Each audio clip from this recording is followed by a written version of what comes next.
Knicks family, what's poppin'? It's your boy. And the Knicks, well, they've won 3 in a row for the first time all season as they defeated. Who they beat last game? Oh, they defeated the Portland Trail Blazers because Carmelo Anthony came to town. He had a good game. He had 26 points, but it was not enough for the Portland Trail Blazers to leave out of there with a win. So the Knicks get their 3rd in a row versus the Portland Trail Blazers, and now they take their game out west to see if they can continue their winning ways, ladies and gentlemen, and it's not going to be easy. Obviously, they played some really good teams on the West Coast, and they begin with the Phoenix Suns. Now, the Phoenix Suns, earlier in the season, they were playing really well. They kind of tethered off since then, but they're still going to be a team to be reckoned with, ladies and gentlemen. All right, because they have some talented players over there in Phoenix. So there's somebody we definitely got to deal with. We can't take no shorts against the Phoenix Suns, ladies and gentlemen. Just can't do it. So let's get to breaking down this game. Hopefully we get some guys in the chat. I know it's early.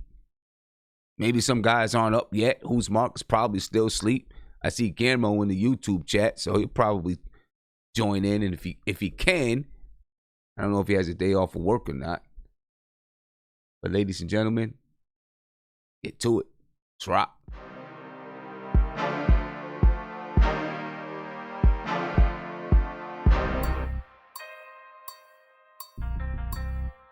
That's the G. And welcome, ladies and gentlemen, to the game preview of the Knicks versus the Phoenix Suns as the Knicks travel to Phoenix to begin a 4-game West Coast trip. The New York Knicks, of course, are coached by interim head coach Mike Miller. The projected starters for the New York Knicks are Elfrid Payton, R.J. Barrett, Marcus Morris, Julius Randle, and Taj Gibson. Reggie Bullock no longer has a neck issue, so I can actually take him off of the injury report. He clearly played last game, and he was a I'm not going to say he was a threat, but he was a threat, but he definitely helped the team. So I'm expecting Reggie Bullock in his second game to not play as well. I'll explain that later, but I don't expect him to play as well. Then you got Dennis Smith Jr. is out with an oblique, and we have no timetable for Dennis Smith Jr. The Phoenix Suns, they're coached by Monty Williams, a former Knick. I'm pretty sure you remember Monty Williams. Right? Their projected starters are Ricky Rubio, Devin Booker, Kelly Oubre Jr., Dario Saric. And you know how I am with some of those names, and Aaron Baines. And you might say, Aaron Baines, how come DeAndre Ayton isn't starting? Well, DeAndre Ayton hasn't been starting. He hasn't been starting. I guess that's just since his suspension. So I guess that's what Monty Williams, feels like is best for the team. But anyway, he's going to be a good matchup anyway for a guy, Mitchell Robinson, and we're going to talk about that in a little bit. Frank Kaminsky is out with a knee, and Ricky Rubio is a game-time decision.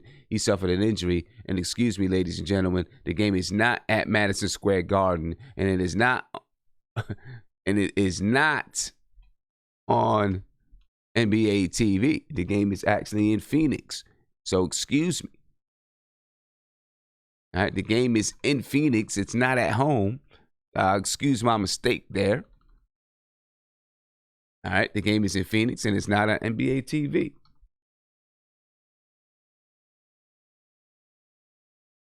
The game is in Phoenix, and you can see it on MSG. So there you go. Again, the head coach of the Phoenix Suns is Monty Williams. The projected starters are Ricky Rubio, Devin Booker, Kelly Oubre Jr., Dario Saric, and Aaron Baines. Frank Kaminsky is out with a knee. Ricky Rubio is a game-time decision, but he's probable, and I think he may play. So let's go on. Let's move on. Let's take a look at some of the numbers behind this game. The team comparison. The Knicks are 10-24. They're on a 3-game win streak. Obviously, they've played a lot better under coach Mike Miller. The Knicks are shooting or scoring 103.7 points per game. They're giving up 110.9 points per game. They're shooting 43.1% from the field, 34.8% from three. They rebound. They grab 46.5 rebounds per game. They average 21.1 assists per game and 14.3 turnovers. As for the Phoenix Suns, they're 13-20. They lost their last game versus the Los Angeles Lakers.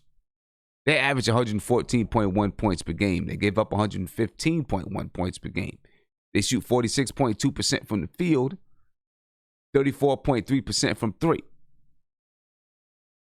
They grab only 43.2 rebounds per game, but they also average 28.4 assists. So yeah, that's something we got to deal with right there. 28.4 assists, that's a lot.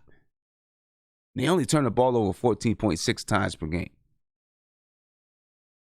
All right, so we got something to deal with. Their offensive rating is 110. That's 9th in the league. They're another one of those teams very similar to the Portland Trailblazers that we just played. You know, can get it done offensively, but defensively, they're not as good. Their defensive rating is 111.0. That's 19th in the league. A little bit better than the Portland Trailblazers, though. For the Knicks, their offensive rating is 104.2, although that's a little bit different under Coach Mike Miller. All right, the offensive rating is ranked 27th in the league. Their defensive rating is 111.3. That's 21st in the league. But like I said, under Coach Mike Miller, some of these things are different, ladies and gentlemen. All right, because Coach Mike Miller has definitely changed some things that's going on with the New York Knicks. So I do want to read off a few things on how the Knicks have played differently under Coach Mike Miller in the last 10 games. The Knicks are 6-4 in the last 10 games. All right, so they actually have a winning record over the last 10 games. The New York Knicks do. All right, and you got to feel good about that. All right, now, when we talk about offensive rating, because that's the last thing we left off with, let's talk about offensive rating. All right, for the New York Knicks, under Coach Mike Miller, all right, for the last 10 games, their offensive rating is, and let me get to it real quick. And here we go. The Knicks' offensive rating is rated 9th in the league under Coach Mike Miller, the last 10 games. Their offensive rating is 111. That's the last 10 games. That's very, very encouraging, ladies and gentlemen. Their defensive rating over the last 10 games is 15th. It's 108.7. So this is a much different team heading to Phoenix, heading to the West Coast. Okay, so their offensive rating. All right, the teams above them are the Denver Nuggets, Boston Celtics, Houston Rockets, the Utah Jazz, the Memphis Grizzlies, the LA Clippers, the Milwaukee Bucks, the San Antonio Spurs, and then it's the Knicks. This is the last 10 games. Teams above them defensively are the Bucks, the Timberwolves, the Bulls, the Nets, the Raptors, the Celtics, the Jazz, the Pelicans, the Clippers, the Lakers, the Mavericks, the Thunder, the Spurs, the Warriors, and then it's the Knicks. So over the past 10 games, they've been better than the Phoenix Suns. Over the past 10 games, the Phoenix Suns' defensive rating has been 114.6. Their offensive rating over the past 10 games for the Phoenix Suns is 107.9. Okay, so these, you know, of course, the season says one thing. The last 10 games usually tell a more recent story. That's the more recent story for the New York Knicks right now. It's a more recent story for the New York Knicks. Right now, over the last 10 games, they've been the 8th best team in the league. They have a 6-4 record. You got some teams like the Jazz, the Nuggets, the Bucks, OKC, they've been 8-2. The Celtics, Rockets, Heat, they've been 7-3. Then you got the Pacers, Clippers, Lakers, and Knicks, and the Raptors, who are all tied at 6-4 over the last 10 games. All right, so we'll see where this goes. But as the Knicks enter this West Coast trip, they're much different, a much better team than what their season stats say they are. All right. So I wanted to make sure I threw that out there. And I think I'll have a graphic for that the next time, so that we can have the most recent information. Let's take a look at some game matchups, ladies and gentlemen. First one, key matchup. Devin Booker, RJ Barrett. That's a key matchup. No doubt about it. RJ Barrett's got his work cut out for him because Devin Booker can ball flat out.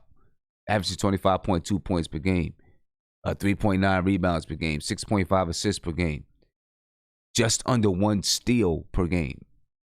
He shoots 50.2% from the field, 36.3% from three.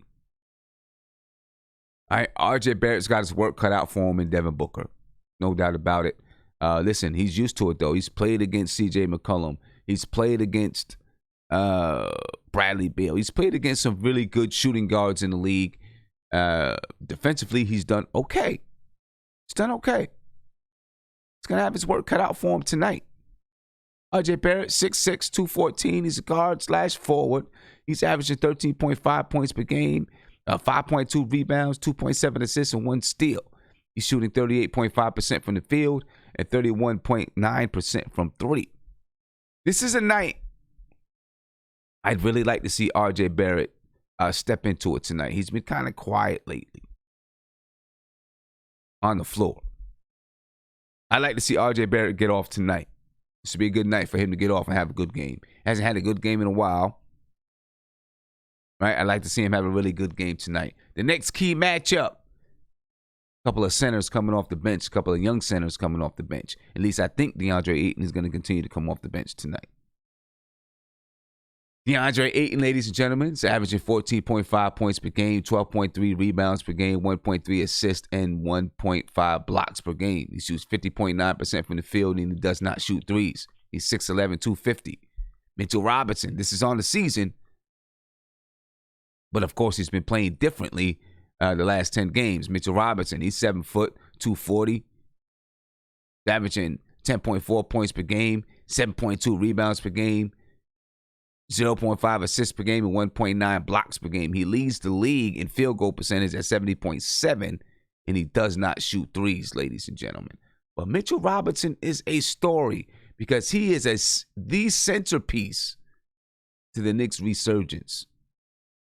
He really is. He's been playing out of his mind over the last, well, basically since Coach Mike Miller's taken over. Right? You see that he's staying on the floor. He's not fouling as much. He's rebounding better. They're actually using Mitchell Robinson on the offensive side of the floor, okay? Which is, I mean, that means it wasn't happening under Fizz. I'll just say that. But they're using Mitchell Robinson on the offensive side of the floor. They're using Mitchell Robinson in that pick and roll. Obviously, we know that Mitchell Robinson is not going to shoot the ball from the floor, but they're using him in the pick and roll, and he's been killing. He's been doing the thing. All right, it's a definite threat. A lot of people, they talk about because Frank Ntilikina and Mitchell Robinson, neither one of them have a jump shot. It's hard to run that screen and roll. Well, they disproved that the last game. They had about 4 or 5 alley-oops together. And I'm anxious to see what they can continue to do together. Mitchell Robinson and Frank Ntilikina. All right, very anxious to see what they can do together because they've been they've really been playing well. Mitchell Robinson, he had 22 points the last game, 11 for 11 from the field, The game before that, he was 9. He also had 8 rebounds. The game before that, he had 9 points, 9 rebounds. Against Brooklyn, he had 10 points, 10 rebounds. Against the Wizards, it was 6 points, 13 rebounds. He had a bad game against Milwaukee, 6 points, 1 rebound. He had 18 points against Miami, 22 points and 13 rebounds against Atlanta. 8.7 rebounds against Denver, 25 points, 9 rebounds against the Sacramento Kings. I'm sorry, 14 points, 9 rebounds against the Sacramento Kings. He's had a little resurgence. He had against Golden State, 9 points, 9 rebounds. Then he had 14 points versus Portland the first time, 14 points versus Indiana, the Pacers, the first time that Mike Miller took over. 17 points versus Denver the first time. So, he's been playing better. Still kind of up and down, but he's been playing better. So I'm anxious for this matchup. See Mitchell Robinson and DeAndre Ayton coming off the bench, battling it out coming off the bench, because Mitchell Robinson has definitely been one of the spearheads to the Knicks resurging recently. Some of the keys to the game, ladies and gentlemen. We got to play disciplined defense, limited switches. All right, we don't want to have these guys switching off on Devin Booker out on the perimeter. Not as worried about Ricky Rubio and Elfrid Payton. I think will do a good job on Ricky Rubio. Those two guys are kind of offset each other, maybe. The guy you got to worry about is Devin Booker, though, right? Because Devin Booker, he can straight up play basketball. So we can't have Devin Booker switched off on the Julius Randle or Mitchell Robinson on the perimeter or Taj Gibson. Could equal some trouble. All right, so we got to play disciplined defense, talk on defense, good help side defense. We got to win the rebounding battle and hustle. All right, hustle to the loose balls, win those 50-50 balls. The Knicks average under Mike Miller, they average like 51 rebounds per game. The Phoenix Suns are averaging 43 rebounds a game, so the Knicks need to win that rebounding battle tonight. All right, don't give it up. Keep playing with the intensity that they've been playing with. You got some tough games ahead. You got to bring it. It's one you can get. You got to bring it. Help out on Devin Booker. While RJ Barrett is a decent defender, we need to help out on Devin Booker. All right, trap him. Try to get the ball out of his hands. He doesn't like double teams. You heard him over the summer, complaining about getting double teamed in the summer, because he sees enough of it during the season. Well, trap him. It's easier said than done. It's not going to be, you just trap him and take the ball out of his hands. But let's try to trap that man. Get the ball to somebody else. Let somebody else score.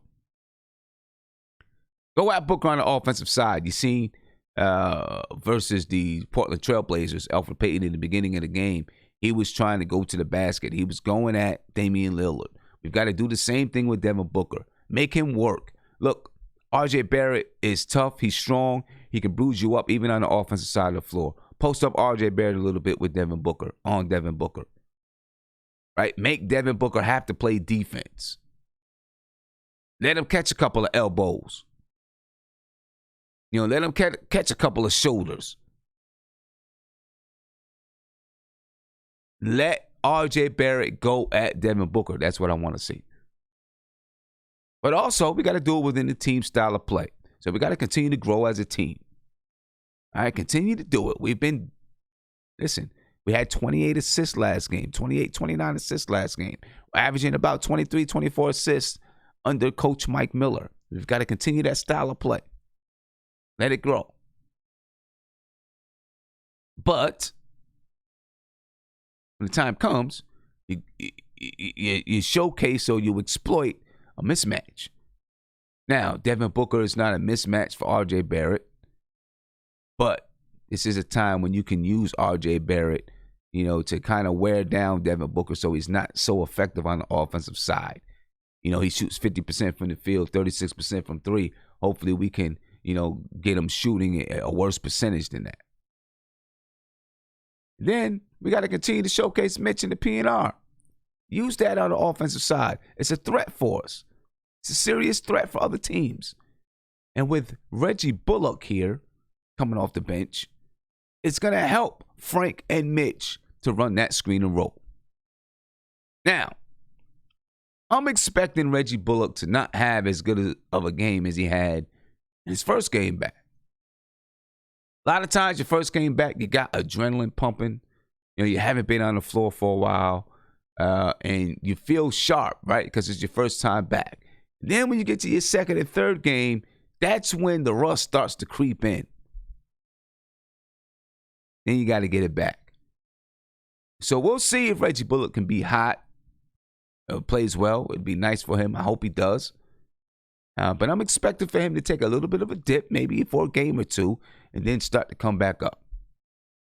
All right, so if he takes a little bit of a dip tonight, don't be surprised, ladies and gentlemen. It's probably a natural thing to happen. Okay? But still, he's a legitimate threat. And with him being a legitimate threat on the floor, teams are going to respect him. Teams are going to respect him, and it'll help spread the floor for Mitchell Robinson and Frank Ntilikina to do some work. To do some work in that screen and roll game. All right? So, ladies and gentlemen, those are my keys to the game. If you have any keys to the game, if you just got something that you want to say, feel free to give me a call. All right, feel free to jump into the whereby.com/NBK. I am aware that you're probably at work. You got a lot of stuff you got to, you got to make up a lot of stuff at work and all that kind of stuff. I get it. You probably got work you got to make up. Your boss is on you like, hey, we got to get this done, that done. You had your break. Now it's time to finish up before the weekend. I understand that. So if you can't call in, I get it. No worries here. All right, but if you can call in, you got something to say, feel free to give me a call, 516-405-2246. Let's take a look at the Knicks West Coast trip coming up. All right, again, we just reviewed the Phoenix Suns. So they play the Phoenix Suns tonight at 9 p.m. And then Sunday, they play the Los Angeles Clippers. They play the Clippers at 3:30 p.m. Then they stay in L.A., and on Tuesday night, they play the Los Angeles Lakers. That's a 10:30 game. And then they play the Utah Jazz at 9 p.m. on Wednesday. So, these last three games are definitely some challenging games for the New York Knicks. That's a tough West Coast trip.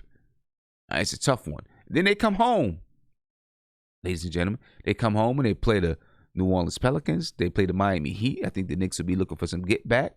They play the Milwaukee Bucks. Then they play the Phoenix Suns. Then the 76ers. So they got a bit of a homestand. After this West Coast trip, they'll play 4 of the next 5 games at home. And actually, they'll play 6 of the next 8 games at home. All right, or 7 of the next 9 games at home. So they got a nice little homestand.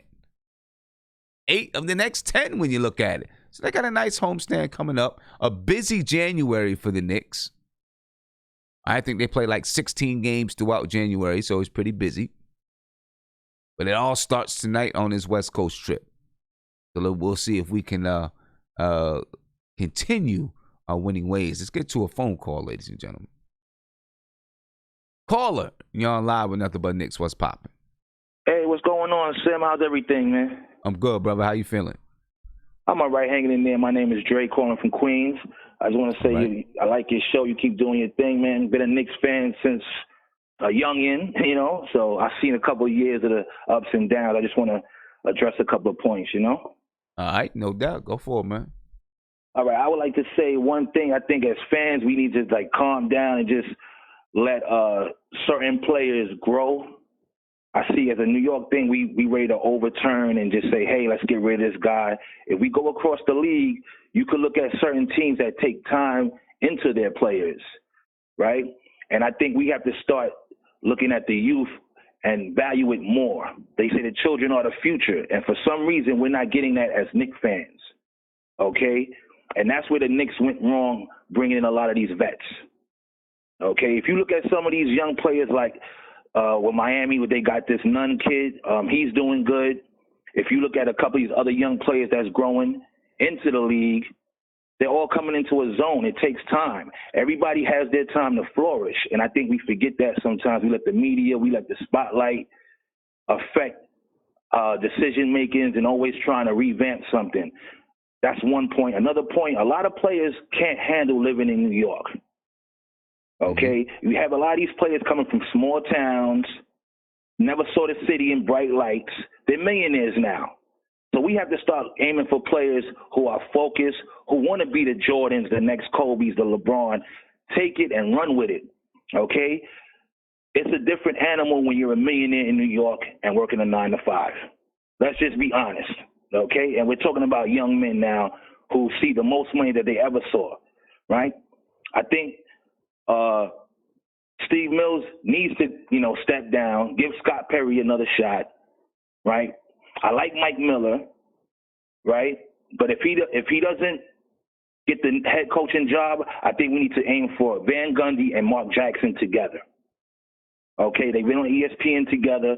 Let Van Gundy be the coach. Let Mark Jackson be the assistant coach or the defensive coach. That's my only option. If we can't get those two together, then we might as well just keep Mike Miller and build our coach up like how we should be doing with the young players, right? And that's about it. What do you feel about the second half of the season, Tim? Well, but when you say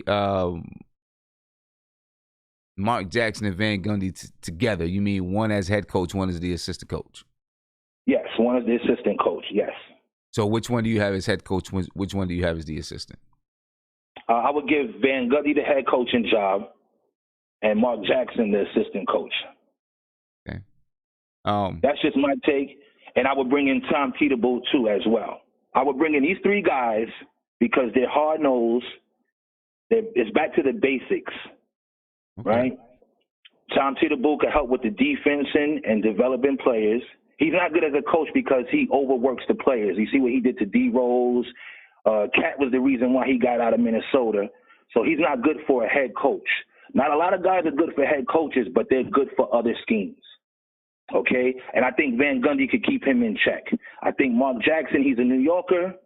He can help with the fame as far as the spotlight and the defense, and also help grooming coaches. And then Van Gundy could put it all together, and he was working with the Olympic team. And I think guys will come and play for these coaches, right? And if we do have to hire him, keep Mike Miller on board. But if not, give Mike Miller the shot. But we have to get coaches that players respect, the fans respect, and who are hard-nosed. That's where Fizdale went wrong. If you look at Fizdale, I just want to recap about Fizdale. I knew Fizdale was a fraud when he said he wanted to take some playbooks from Frank's coach from the FIBA. If you're a coach, you're not taking nobody else's playbooks. Okay, you had a year and a half to design plays, to work with these guys over the summer, and for him to make that remark, he should have been fired right after that remark. That's my take, Okay. Well, what do you feel about that? Well, I think as a coach, I think a lot of times you look at what other people do and you kind of copy it a little bit. You might add your little twist to it, to focus on or make it work for the players that you have. But a lot of coaches look at stuff and steal. It's just like that. You know what I mean? They look at stuff and they steal. I agree, but he shouldn't have said it publicly. That coaching super team. My question would be, listen, if the Knicks could get Jeff Van Gundy and then Mark Jackson as an assistant to Tom Thibodeau, I'd be all for it. My only question would be, just like players, all of those guys now probably only have their eyes set. I don't even know about Jeff Van Gundy, but probably only have their guys set on being a head coach, because that's what they've been. I think it might be hard. That's a lot of Chiefs, not enough Indians, I think. Okay, now one question I would like to say now. There's nothing bigger than bringing a New York Knicks franchise back to life. Mm-hmm. So if they always say about, people need to curb their egos. These three guys can curb their egos and know, hey, we could be the ones to bring a championship. If not, at least bring the Knicks back to life. That's better than any other head coaching job that's out there. Okay. For them. Okay, because right now Tom Thibodeau, his reputation is not too good as far as wear and tear on the players. Right. Mark Jackson, I have a reason. I have a feeling. I'm not gonna say 100%. I know why the league doesn't want him to come back in, but everybody has their opinion on why. And then they're older, they're old school. A lot of these players now, they don't have the basics. Okay, that's why you have players coming from Europe. That's why Lonzo, what's his name, the Ball brothers, their father, he sent his son to Europe because those guys are playing grown men at a younger age and they're learning the basics. The NCAA doesn't care about that. They're worrying about ratings and money. Okay, so that's the difference between the college players and players in Europe. Okay, the NCAA is the reason why a lot of these players are not getting the basic needs because it's like they know these guys are going to be one and done or 2 years in and then be out. Look at Alonzo Trier. This guy did 3 years in college, and now look at other players who's coming out doing 1 year. And for us not to play Alonzo Trier, that's sad. Now, this is another thing I have to say about the Knicks. We always want to get players when we know we have positions filled. If you knew you was going to draft R.J. Barrett, you have Alonzo Trier, all you had to do was maybe sign Reggie Bullock. Bringing in Wayne Ellington and a couple of these other guys, that's too much shooting guards. Just like with Dennis Smith Jr. You trade him for Porzingis, but then you don't give him the keys to the team. Of course he's going to feel a certain way. When the season starts, what Fizdale does. Oh, yeah, we playing for minutes, eat what you kill. Come on, you got to give players the confidence to say, hey, this is your team, this is your squad. You're the quarterback, man. We need you to stay in shape. We need you to be coming home a curfew. We need you to be locked in, man. We need you to be the next Mark Jackson. We need you to be the next Charlie Ward or whatever it is. Go down the line. Or, but it seems like we're just not understanding the politics of the game. And Jason Kidd said this years ago, the Knicks Dolan runs the Knicks like a corporation. So he's not really looking at it as far as who's good, who needs to stay. It's more analytical with these guys. Yeah. Okay. And a lot of, analytical is good, but it's bad. Now look at the Lakers. They were a family-run franchise. Everybody thought they was going to be out the window. LeBron is done. Look what the Lakers did in 2-3 months. And we're still over here getting, I'm not going to say backwash players, but mediocre players. Okay, we're putting too much pressure on Kevin Knox. You knew this guy was 19 when you drafted him. You knew Frank Ntilikina was 19 when you drafted him. These guys they're not even men yet. So you have to give these guys to 22, 23. That's why Alonzo Trier came out and he was good.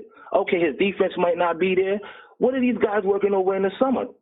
Send him to a coach or a player that's good with defense. Like Mitch Robinson, it's time for him to go over the summer and work on some moves with Hakeem Olajuwon.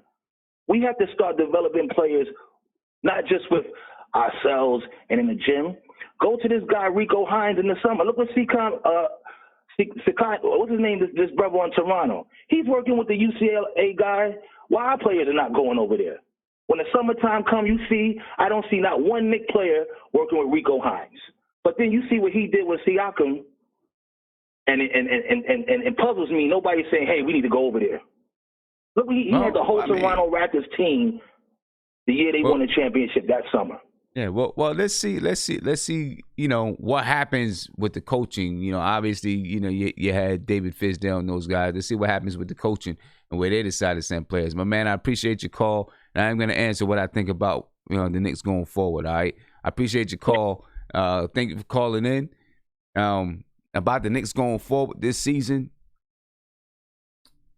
Right now I'm still in wait and see mode. Just to see what's going to happen. I don't have any expectations at all. I'm just looking and waiting and seeing, how they're going to continue to develop. No expectations at all. You know what I mean? And we'll see what happens from there. Caller, you're live with Nothing But Knicks. What's popping? Yeah, hi, man. My name is John. I'm calling from New York City. What's going on, John? I just wanted to say that I really like what I'm seeing in the team right now. And one of the major differences is that they're not playing, they're playing to win versus playing not to lose. and I noticed that, even in that, I think the third quarter of the last game where they were up 18 points, how seemed like they was about to fall apart, and the coach called that timeout. Man, I think that was a very good timeout, and they came back in the game and just kept stepping on the gas, man, and didn't seem like they were intimidated. They seemed like they're playing with a lot of confidence, Mm-hmm. and I'm really surprised by the fans wanting all these trades and stuff like that, man. I think we should stick with a team and just ride with it, man. What's your opinion about that? Well, I think they're gonna. I think the Knicks are gonna, this month they're gonna see what they do this month. They got a packed schedule, a heavy schedule. They play some good teams. They're gonna see what they do this month. But there's some moves that probably make sense, because you got guys who are going to be free agents. Mm-hmm. And if you got guys that are going to be free agents and there's no guarantee that they're coming back, or you really don't want them back, then it makes sense to maybe make some moves and try to get some assets for them, right? Oh, sorry. Now, I'm not saying that the Knicks wouldn't want Marcus Morris back, but Marcus Morris might be looking for a payday, and it may not be in the best interest of the Knicks to pay him what he wants. So then it might be smart to, try to get something for him if you can. I understand that. Yeah, I was thinking the way he's talking now. I mean, he's talking like he really want to be here, and with the young core that we have, I mean, the only one that's kind of like disappointing me a little bit is Kevin Knox, but all the other ones are, seem to like be in place and pretty much, got this chemistry going. It's like after that team meeting that Morris pulled together with the players, you get a sense that they got each other's back finally. I would love to see this same team next year. Maybe add somebody in free agency, because I mean the way that they got their money worked out, it seems like they can pick up a free agent even with what we have now. I mean, well, they could. What are your thoughts? But they could, but one of these somebody from here would have to go, right? That's the reason why. I mean, they used their cap money to sign some of these guys, so they used it all. They're not over the cap, but they used it all to sign some of these guys. So that would mean they're going to sign somebody in free agency. Somebody would have to go. Someone would have to not sign or something like that. Now, this free agency period coming up in 2020, there's not much there. Right. There's not much there. But I think the Knicks are going to look to try to add to the talent pool if they can package together. Because, you got like Bobby Portis makes $15 million. Taj Gibson makes $10 million. Yeah, I don't like him too much if you can package two of those guys and something together to bring back, a young player, or who knows, I think they're looking to do some things like that. I think they do want to keep, a good portion of the players and try to build some consistency, especially if Coach Mike Miller can keep them playing the way that they're playing. Then they might look to say, okay, where do we tweak and move the lineup so that we can, try to continue to get better, be competitive, but have space to add players if we need to add, if we need to make moves. You know what I mean? What would be a successful West Coast trip for you this trip? I mean, would they come back 2-2, or what do you feel that it will be successful, or close games, or, I mean, what do you think this trip means to us? I mean, I'd like to see us go 2-2, man. I want to see us get Phoenix tonight, and then I want to see us pick off one of the LA teams. I know that might be lofty goals because they're both really good, but I'd love to see us pick off one of the two LA teams. Defense have been a lot better, man. It's like they're not doing as much switching. I was surprised that they were doing a lot of switching on Carmelo Anthony the other night. I think the commentators was bringing that out, that they had cut down on doing a lot of switching, but for some reason they went back to switching again. I think when they don't switch and stay to their man, that the defense is that much better. Yeah. What are your thoughts on that? They did. They switched. Frank Ntilikina switched off onto Carmelo Anthony a lot. I think what happens when you have a player like Melo, who's 6'8", a multitude of players can play that guy, right? You can have, Melo can play. I mean, Marcus Morris can play him. Julius Randle can play him. R.J. Barrett can defend him. So when you have a player like that, you can switch different guys on him, right? Because Melo's, if you have Marcus Morris, R.J. Barrett, Frank Ntilikina on the floor, any one of those guys can defend Melo. Maybe not Frank Ntilikina as much because he's small, right? But R.J. Barrett, Marcus Morris, they could defend him a little bit. They can defend him because of the size, So guys like that, you can switch. The problem I have is when you have the big guys switching off on the little guys. When you have Julius Randle switching off on a smaller guard, that's going to be a problem almost every time. Either Julius Randle is going to give him some room so the guard can shoot a three, or he's going to not give him room and the guard's going to go around him. So that's always going to be a problem. You know what I mean? But hey, my man, I'm gonna try to let some other people get thank in. You, man. I appreciate your call, bro. You doing a great job, man. Keep it up, man. Much love, man. I grew up with Clyde Frazier and Bradley and all those cats, man. So I appreciate what you're doing. All right, man. Appreciate it. Have a good one. All right, peace. And big shout out to Ndodo McCool. Thank you for the super chat. You said Julius Randle worked with Rico Hines. I don't know if it was over this summer, but okay, cool. He worked with that's what's up. So we do got some people working with Rico Hines. Calling you on live with Nothing But Knicks. What's popping? Tim. What's going on, man? What's good, family? Happy New Year to you and the entire Knicks family. I haven't been on in a minute. What's good? I'm good, man. I'm feeling good, man. It's a new year. The Knicks, you got a couple of wins under your belt. You feel good now. You feel good. You know what I'm saying? It's always like that. You get a couple of wins, you feel good, man. That's what it is. That's what it is. I'm not mad at them. I just don't want them to get carried away and do something foolish because they have a couple of wins under the belt. Right. As I put a couple of words in the chat, my thing is this, and I know cats probably think that they can get something from Morris and whatever. Why? Why do you want to move Morris? This is one of the reasons why we didn't get some of the prize dudes from last year was because you need to have some guys here to play with. Mm-hmm. You see what I'm saying? You keep Morris. Give him a 2-year deal, give him another $15 million on top of the $15 million he made this year, another $15 million, $30 million, 2-year deal. That's a good contract. You see what I'm saying? You got to keep some of the pieces you have to keep in order to attract.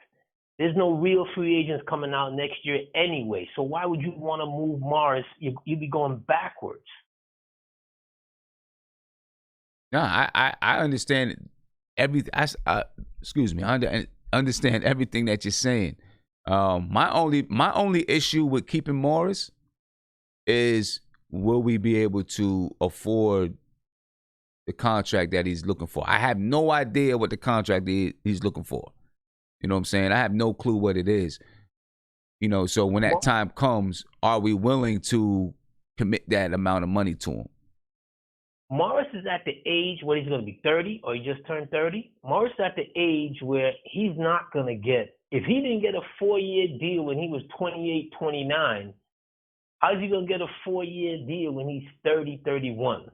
That makes no sense. I don't know. I think, and I don't even know if he's looking for a 4-year deal. If he didn't get that deal last summer, how is he going to get that deal a year older?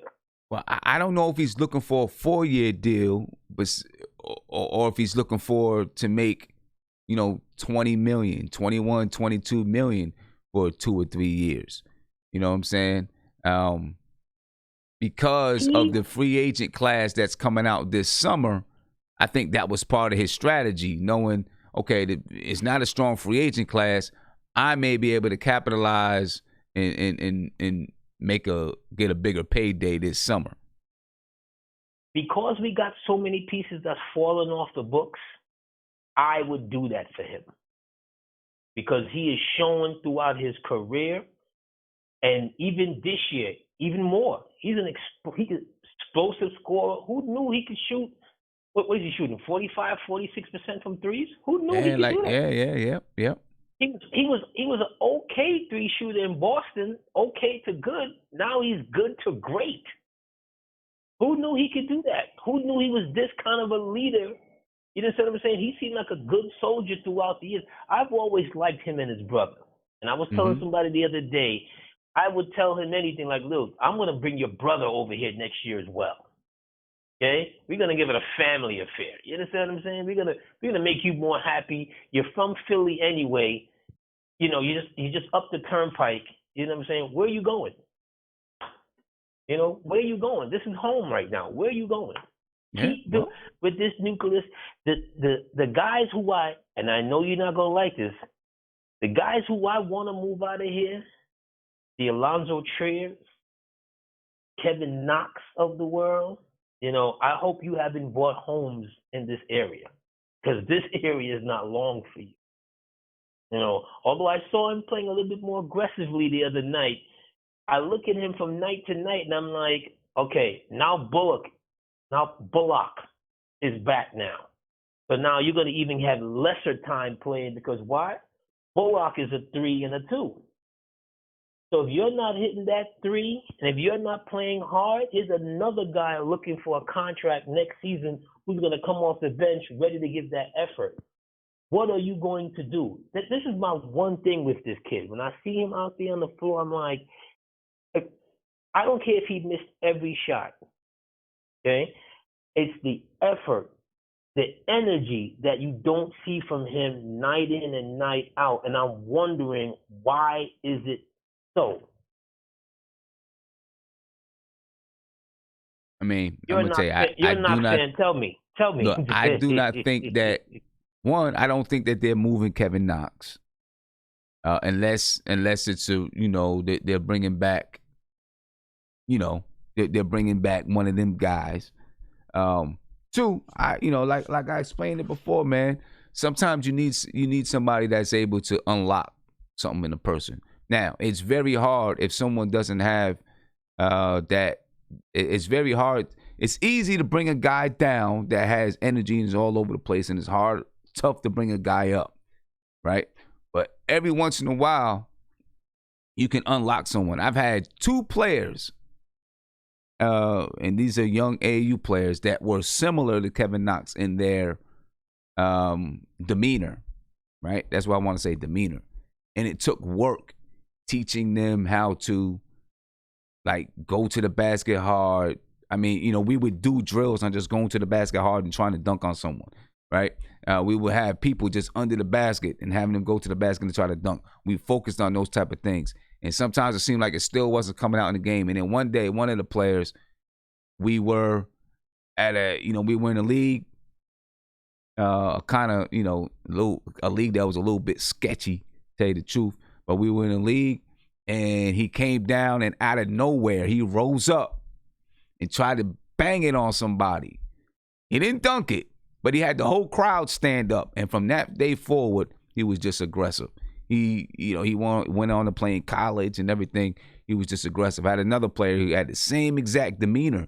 Matter of fact, his demeanor was so much so that in his high school, in his junior year, he was a starter. 3 or 4 games into it, the coach benched him. And then he was down to the end of the bench because he wasn't showing that energy. He wasn't that guy. He was really quiet. He was willing to let other people just, take over the game. He wouldn't call for the ball, but he had all the talent in the world. And he played AAU with me. And I let him go without any restrictions. And the same with him, we focused on him, being aggressive, going to the basket, trying to do this, trying to do that. We focused on it all summer. And then finally, we were in South Carolina in a game. Yeah, it was South Carolina. And the ball came off, and he went and he grabbed it and he dunked it. He was 6'5". He dunked it on a guy that was like 6'8". Boom, with one hand. And after that, he was like, he could feel it. He realized what he could do. He went on to have a great senior year. He had colleges all over him, trying to recruit him and stuff like that. Sometimes it takes a certain point where that player just realizes, oh, I can do this. I get it now. You know what I'm saying? Young players is like that, and I think you can't just, you got to give it a little bit before you just say, okay, it's not there, right? I think there is a certain point where it's not there, but when you're looking at the way things are happening in the league, and guys are coming in early, and then they're not fully reaching their potential until 24 or 25. I think you gotta give them the chance. You're not paying them a whole lot of money. You know what I'm saying? I think you got to give them a chance to see if it clicks. I 100% agree with you, right? But here's the two things, okay? I'm old enough to remember when the Knicks drafted Kenny Walker, and you should remember Kenny Walker, right? Mm-hmm. Kenny Walker, that first season, was getting spasm attacks in training camp. Hey, the players was looking around at him like, what's going on here? He can't even stand up. Second year went by, still the same thing. He goes to the dunk contest. Everybody thought because he won the dunk contest, because we had never seen him, he had the hops because his name was Kenny Sky, right? But we had never seen him do the kind of things he unleashed, pre-Vince Carter moves, power, all kinds of craziness, right? Mm-hmm. We thought that was going to somehow awaken skill sets that he did not show. When he came back, he was worse.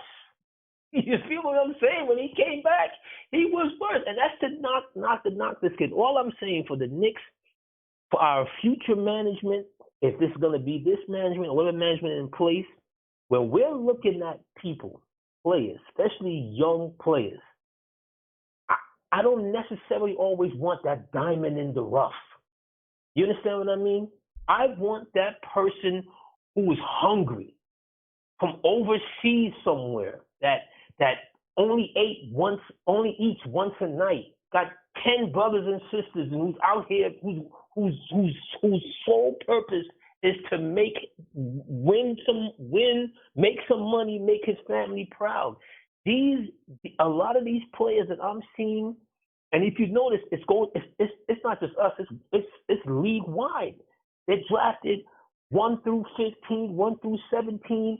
By 2 years down the line, we're ready to move past them. You know why? Because the talent pool is so big. We don't have all this time to try and uncover untapped skills. You understand? You got to want it. You have to want to be in this league. If you do not want to be in this league, look to the left of you. Look to the right of you. Somebody's here ready to take your spot. Yeah, but see, that's where I kind of disagree. I feel like in the situation that we are in, that is the time to take a chance, man, because we're not going anywhere. We weren't going anywhere when we drafted Kevin Knox. Who was we going to get? Michael Porter Jr.? So when he sat out for a year and a half, everybody was going to then say we made the wrong move. We should have got Kevin Knox. You know what I'm saying? The same thing with, let's look at Dennis Smith Jr., right? When Dennis Smith Jr. came to the league, there was you had Dennis Smith Jr., you had Frank Ntilikina. The same things that people saying about Kevin Knox right now, everyone was saying about Frank Ntilikina and still say about Frank Ntilikina, although they're starting to see something a little different in Frank Ntilikina, right? With Dennis Smith Jr., he has it. He has this. He has that. He's American. He's got the energy to do this. You know what I'm saying? He shows the aggressiveness on the court. He shows this. He shows that. And all the love to Dennis Smith Jr., you know what I'm saying? I hope everything works out for him. I don't know what he's going through emotionally, mentally, and, physically, right? But you look at it now, and it's a different story between the two. It's a different story. That's why I'm saying you got to give these time. You don't know how it's going to play out, right? Dennis Smith Jr. could end up being this player that we see right now for the remainder of his career, and Frank Ntilikina could continue to rise, you know what I'm saying, as he learns how to play. You know what I mean? What you see the first 2, 3, 4 seasons of a player doesn't necessarily mean that's what it's going to be their entire career. As loyalists, and we watching this team grow, I don't know if we have that luxury. All I'm saying is the future as we're going forward and we're picking guys, because if they really believed in him that much, and think about it, they really believed in him that much, why would they sign Randall and Morris, a 4 and a 3 in front of him? You beat him that much. Why would you sign Randall and Morris? But I don't think that signifies that you don't believe in the player. You know what I'm saying? You know, maybe it signifies that, you know that the guy needs more time to develop. Look, coming into it, just like the caller before, well, maybe not the caller before you, the first caller said, you know, we knew Frank Ntilikina was 19 and was going to need time. Kevin Knox was 19 and was going to need time. We knew getting into it, these guys were going to need time, but fans don't want to give them the time. But yo, my man, I gotta get out of here because I actually have a game I gotta get to, bro. Good talking with you. Right. Always Happy New Year to you, your family, and everybody. I'm still watching. I'm not up as always, but you know what I'm saying. We gonna keep it. I appreciate you, man. All right, peace. Happy New Year to you, Ed. But yes, I mean, this is the thing, man. As fans, it's like we had it all figured out at 20 years old. You know what I'm saying? How many people that's in the YouTube chat finally really understood how to hustle in life when you were 26, 27, 28? Right? You got some people who they got that hustle from the time they're 19 years old. It happens that way, no doubt about it. Sometimes it takes people till they're 26, 27, 28 years old to say, oh, I get it. This is how I got to apply myself. And I'm just talking about in life in general. It's the same thing with basketball. You know what I'm saying? Like, you figure out how to apply yourself. You figure it out.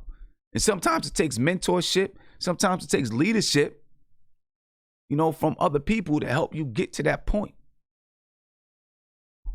Anyway, ladies and gentlemen, I got to get up out of here. I appreciate you guys for being here with me. You know, I will be on tonight after the game, but I got a game at 3:00 today. You know what I'm saying? So I got to get on the road. You know what I'm saying? We got to go pick up all the players and get on the road and everything. So I'm out of here. I'll talk to you guys tonight after the game. Hopefully it's going to be a good, successful game for us. We go get this win. I appreciate you guys for calling in, for jumping on with me. And I will talk to you guys tonight, ladies and gentlemen. I'm out of here. Peace.